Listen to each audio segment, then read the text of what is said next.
Welcome back to Ravens Today. I'm your host, Connor Gioffreda, giving you all the latest updates on anything and all things Ravens. Thank you guys for subscribing to the channel. Welcome to the new subscribers here. Hope you enjoy all the latest updates on the Ravens. Really do appreciate it, you guys. All right.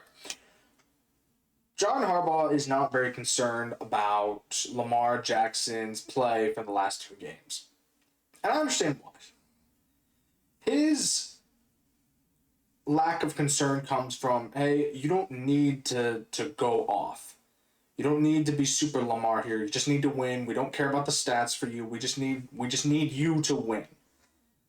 Which I get. Coming down from 1-5 to 5-5 is pretty impressive.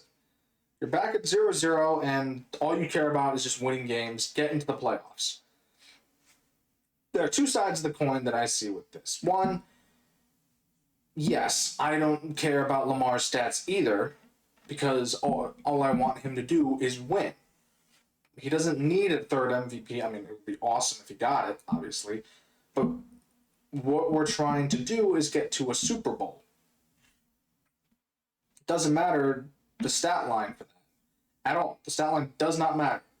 Getting to a Super Bowl is what us as Ravens fans want. We want to win one. Win more than one under Lamar Jackson.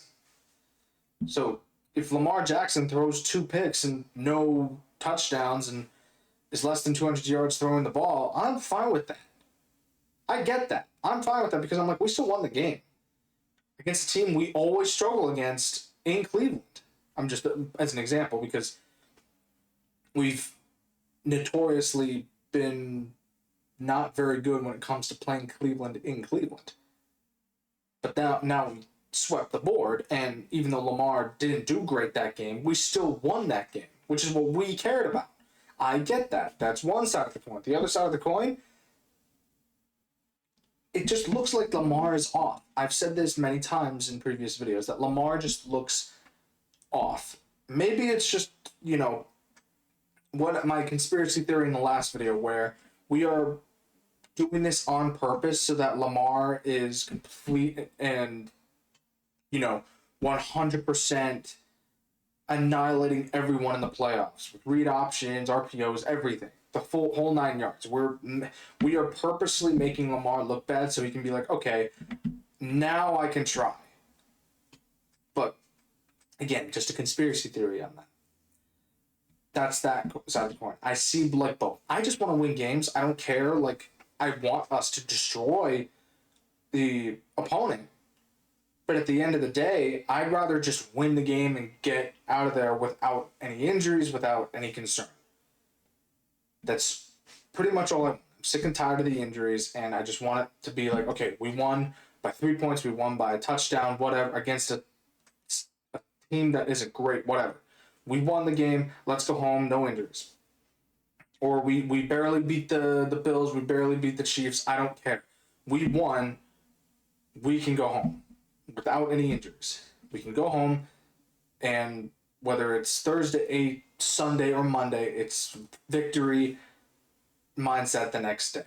And it makes me feel a lot better because then I'm like, yes, my week isn't depressing is the right word to say, until the next time the Ravens play football again. But we're just prepping Lamar for the playoffs, being like, don't try at all. Just let us win games, and then when we get to the playoffs, the reins are handed to you, and our hands are off. You can do whatever. Maybe that is what the secret game plan. I don't know, but I can't prove it. But again, I see both sides of the coin here. I like winning, and we do. That's all we should do for the rest of the regular season is just win games and get to the playoffs. By doing that, we put ourselves in a great position to be in a top seed and win the AFC North for the third time, which has never happened in its history. So, but we'll have to wait and see. All right, Linderbaum and Jones. I have to talk about this because it seems more and more likely that Linderbaum and Jones, Tyler Linderbaum and Travis Jones, are probably not going to be Ravens next season. I mean, something could happen where Linderbaum gets a deal squared away, or Jones gets a deal squared away, whatever. But it's looking more and more likely that both of them are going to try the free agency, and I wouldn't blame them. Linderbaum has proven to be one of the best centers in the NFL. Travis Jones has come into his own. I just, you just want the Ravens to be able to pay their players, especially good offensive line. Oh my gosh, like, can we please pay? Like, I mean, to be fair, and I say this as a fan, I think it's a little bit easier to develop a center than it is to develop a quarterback or wide receiver or anything. Especially easier than a guard for sure, throwing shade. But so we could, if Linderbaum does not get a deal done and he does test the free agency, I wish all the best in luck to. I want him to stay a Raven. I absolutely want him to stay as a Raven. But we could also look at other options. Bradley Bozeman, who was a former Raven, was not a center when he was on the Ravens. He was transferred to a center. He switched position from guard to center, and he did fairly well. So I'm just saying, like, from a personal standpoint, I don't want Linderbaum to leave, but if he does in this offseason, I'd understand, and also I'd be like, okay, we can't find someone to replace him outright, but we should be able to replace him, if that makes sense. Jones, on the other hand, I want us to pay a little bit more attention to, because finding good defensive tackles now that Meta BK is out for the season, I just want us to be able to have a good defensive line. Jones should be a part of that. If he does end up going into the free agency, which is leaning towards that possibility, but again, it's all speculative. If he does, then we need to really boost this defensive line position, man. Like, Madubuike's out. We only have pretty much in terms of, we have edges. We have, I guess, a Jabo and Green, and then there's Jones in the middle. It's just, in terms of good players, and, I mean, even if you count Jabo in that, and we just need to boost this defensive line, and I want us to keep Travis Jones there. I don't know if it's going to happen, but I guess we'll have to wait and see.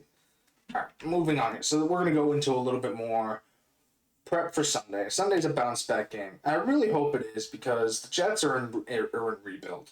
I'm saying this as a bounce-back game both for Lamar Jackson and a bounce-back game for this offensive line, because our offensive line was embarrassed last game. Mind you, they're going up against Myles Garrett, who I think is going to win Defensive Player of the Year again. But you just have to, figure it out, because you're not going to play Myles Garrett in the playoffs, but you are going to face some pretty competitive defensive linemen in the playoffs, and that you need to this game needs to build confidence in the offensive line for me, because if that's who we're going with, obviously I've said my piece on it. I'm like, all right, fine. We will deal with this dumpster fire of this offensive line. I mean, primarily, I say this, the guard position, and we will just completely, keep complaining, completely just run through it all, like when you're just running through walls and just pissed off all the way to hell. That's how I feel about this right now. If this is the case moving forward, there's going to be no change. According to Harbaugh, there probably isn't going to be. All right, I'm just going to do that. And this game in particular needs to provide some level of confidence, not only for me in this offensive line, but for themselves.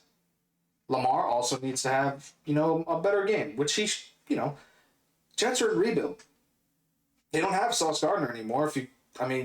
I didn't think Sauce Gardner was all that hype, but he seems to be doing better wherever he is. I don't follow the Jets, but I'm just saying, because he was given away. They don't have Williams anymore in that defensive tackle position. So again, Jets are in rebuild. they're pretty much going for that number one pick, and the more wins they stack, the less likely they're going to get it. So the only thing that I'm really concerned about with the Jets is Breece Hall and Garrett Wilson. That's pretty much the only two guys that I care about. Breece Hall having a great season regardless of the team he's on. Garrett Wilson, always dangerous. It's just in my personal opinion. On defense, the Jets really don't have anyone anymore. So that's my only concern. Just got to be mindful of those two guys. If the Tyrod Taylor's starting, I'm like, okay, I mean, sorry, Tyrod, but it's like, you're in our way. We got to push you out of the way. Only concern there for me is Breece Hall, Garrett Wilson. You know, if you disagree with me, comment down below. I really love the fact that my one concern is for one person, and I'm so happy that we get to do this to him. Because I've said my piece about Brandon Stevens many times. Many, many times. Now the Ravens get to go up against Brandon Stevens on defense. Brandon Stevens, former Raven, stunk in his last year, was a liability last year, and now he's on the Jets, and he's still doing the same darn thing. Now the Ravens can. I'm hoping they do this.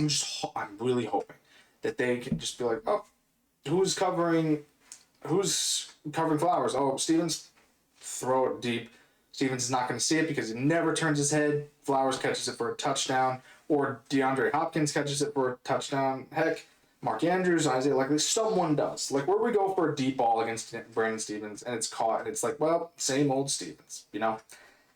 Not concerned about that at all. Again, only two concerns here. Breece Hall, Garrett Wilson. If they had a good quarterback, I'd be a little bit more. But, you know, they're talented players. They are on a terrible team, but they're talented players, and you can never count them out. Again, it's still the 0-0 mindset, people. You just gotta keep winning. That's all I care about. You know, that's all we should care about. We're 5-5. We need to keep stacking the wins, people, and we still got to make sure that we're not taking anything for granted. Thank you for tuning into Ravens today. I'm your host, Connor Gioffreda. Thank you guys so much for tuning into the show. Really do appreciate it. Have a good one.